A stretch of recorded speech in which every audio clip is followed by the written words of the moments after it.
할렐루야, 반갑습니다. 2021년 10월 4일 월요일입니다. 한 주간 또 시작됐습니다. 건강하시고 주의 은혜 가득한 한 주간 되시기 바랍니다. 함께할 찬송은 449장입니다.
하나님의 말씀은 열왕기상 22장 29절 30절입니다. 이스라엘의 왕과 유다의 여호사밧 왕이 길르앗 라못으로 올라가니라. 이스라엘의 왕이 여호사밧에게 이르되 나는 변장하고 전쟁터로 들어가려 하노니 당신은 왕복을 입으소서 하고 이스라엘의 왕이 변장하고 전쟁터로 들어가니라. 아멘. 오늘 말씀 제목은 불순종입니다. 여러분, 성경의 중심 사상을 한마디로 말하면 은혜입니다. 은혜. 하나님께서 하나님의 백성들에게 베푸시는 끊임없이 한량없는 은혜. 그 은혜는 대가가 없고 거저 베푸시는 선물입니다. 반면 그 은혜에 대해서 우리가 해야 할 반응은 순종입니다. 순종. 감사와 순종. 마지못한 순종이 아니라 자원하는 순종, 기쁨의 순종이에요. 순종함에 있어 중요한 것은 나의 부족이나 상황의 어려움은 둘째가 돼야 돼요. 그래야 순종이 나옵니다. 하나님의 은혜를 바라보며 따르는 순종을 하나님은 기뻐하십니다. 에덴 동산에서도 하나님의 말씀을 자기 마음대로 해석한 아담과 하와가 불순종했습니다. 출애굽하던 이스라엘 백성들에게 가장 필요했던 건 역시 순종이었지요. 애굽을 나가는 길부터 가나안에 들어가는 날까지 오직 한 가지 순종만 필요했습니다. 순종. 왜냐하면 그 길은 자기들이 개척한 길도 아니고 자기들의 회의를 통해서 걷게 된 길도 아니고 오직 하나님의 은혜와 섭리와 인도로 가는 길이기 때문에 그렇습니다. 하나님만 바라며 순종하면 되는 길, 그 길이 바로 광야 길이었습니다. 순종은 복잡하지 않습니다. 단순합니다. 말씀대로 하는 것이 순종이에요. 말씀대로. 그런데 내 머리로 계산해보고 따져보고 생각해보다가 순종이 멀어지는 경우가 허다합니다. 여호수아 갈렙은 가나안을 정탐한 후에 말씀에 순종하여 가나안을 가자고 했습니다. 그러나 10명의 다른 지파 대표들은 한결같이 갈 수 없다며 백성들의 여론몰이를 해서 하나님을 서운케 했습니다. 이스라엘의 초대왕 사울 역시 불순종의 대명사입니다. 아말렉을 진멸하라는 말씀을 자기 머리로 해석하여 기름지고 좋은 것은 살리고 하찮은 것만 죽였습니다. 그 사건이 결정적으로 하나님께 버림받게 되는 계기였었지요. 결국 순종과 불순종에 대한 결과, 그 책임은 자신의 몫이에요. 자기가 져야 하는 것입니다. 오늘 여러분 아합 왕 한번 보실까요? 아람과의 전쟁에 이게 가야 되는 건지 말아야 되는 건지, 거짓 선지자들의 올라가 싸우라는 응원을 받았지만 한 사람, 미가야, 하나님의 사람 미가야 선지자에게 가면 죽는다는 예언을 들었습니다. 그리고 그 예언도 그냥 보통 예언이 아니었잖아요. 천상의 회의, 하늘의 회의 광경을 미가야 선지자가 설명을 해주었지 않습니까? 그런데 시드기야라는 거짓 선지자가 미가야의 뺨을 때리고, 그리고 그러면서도 미가야 선지자는 하나님의 말씀을 전해주었는데 참 안타깝습니다. 아합 왕은 들을 귀가 없어요. 오히려 미가야를 감옥에 가두었지 않습니까? 그리고 고생의 떡, 고생의 물을 먹게 했습니다. 그리고 지금 아합이 전쟁에 나가요. 29절 보시죠.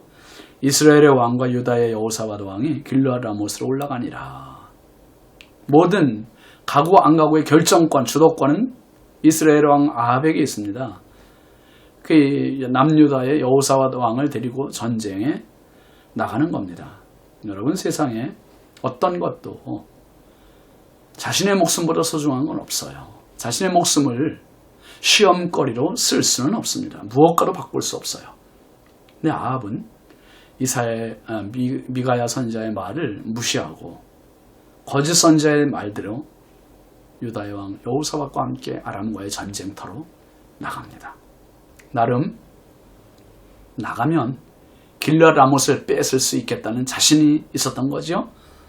야심찬 아합의 모습은 그 다음 절에서 더 잘 나타납니다. 30절 말씀 한번 보세요. 이스라엘의 왕이 여호사밧에게 이르되 나는 변장하고 전쟁터로 들어가려 하노니 당신은 왕복을 입으소서 하고 이스라엘의 왕이 변장하고 전쟁터로 들어가니라. 아합 왕은 잔머리를 썼습니다. 혹시 미가야의 말이 마음에 걸렸던 것 같아요. 자기는 변장해서 일반 병사처럼 꾸몄습니다. 그리고 왕복을 벗었어요. 아람 군인들이 알아보지 못하게 한 거죠. 그리고 여호사밧 왕에게는 왕복을 입고 가라는 거예요. 모든 화살의 표적이 되게 하려고 그렇게 꾸민 겁니다. 나름 머리를 썼지만 이것은 참 작은 손바닥으로 해를 가리는 것과 같은 그러한 모습일 뿐입니다. 이처럼 아합은 자기 목숨을 귀히 여기는 자였음은 분명합니다. 죽기는 싫어하는 거죠. 그런데 그는 하나님의 손길로부터 보호를 받으려고 했던 것이 아니라 하나님의 말씀엔 불순종하면서 자기 힘으로 자기 목숨을 지키려 했던 지극한 인본주의자였습니다. 불순종에 대한 책임 자기가 져야 합니다. 순종의 최고봉은 창세기 22장에 아브라함의 순종으로 볼 수 있습니다. 100세에 얻은 아들, 자기 목숨보다 더 귀한 사랑하는 아들 이삭을 번제로 드리라는 말씀에 그대로 순종하는 모습. 그 순종은 자기 몸을 갈기갈기 찢는 것보다 더 힘든 순종이었습니다. 그럼에도 아브라함은 순종했어요. 그 순종은 십자가의 모형입니다. 빌립보서 2장 8절부터 11절까지 말씀 보시면 사람의 모양으로 나타나서 자기를 낮추시고 죽기까지 복종하셨으니 곧 십자가에 죽으심이라. 이러므로 하나님이 그를 지극히 높여 모든 이름 위에 뛰어난 이름을 주사 하늘에 있는 자들과 땅에 있는 자들과 땅 아래에 있는 자들로 모든 무릎을 예수의 이름에 꿇게 하시고 모든 입으로 예수 그리스도를 주라 시인하여 하나님 아버지께 영광을 돌리게 하셨느니라. 아멘입니다. 예수님은 죽음조차도 순종하셨고 나를 살리시기 위하여 십자가에 제물이 되어주셨습니다.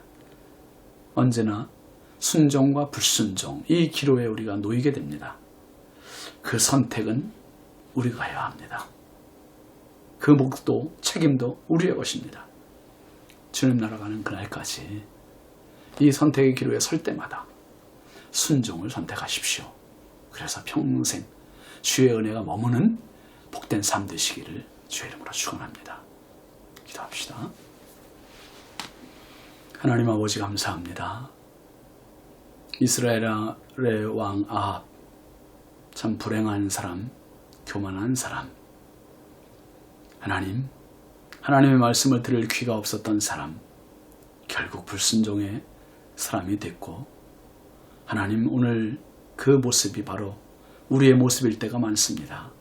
내 머리로 계산해보고 따져보고 생각해보고 앞서보고, 하나님 내 생각이 앞서기보다 주의 말씀이 앞서는 믿음의 사람, 성령의 사람 되게 하여 주옵소서. 이 한 주간도 주께서 인도하시는 복된 은혜의 삶으로 함께 하실 줄 믿사옵고 예수님의 이름으로 축복하기도 합니다. 아멘. 오늘도 이 한 주간도 주와 동행하시기 바랍니다. 감사합니다.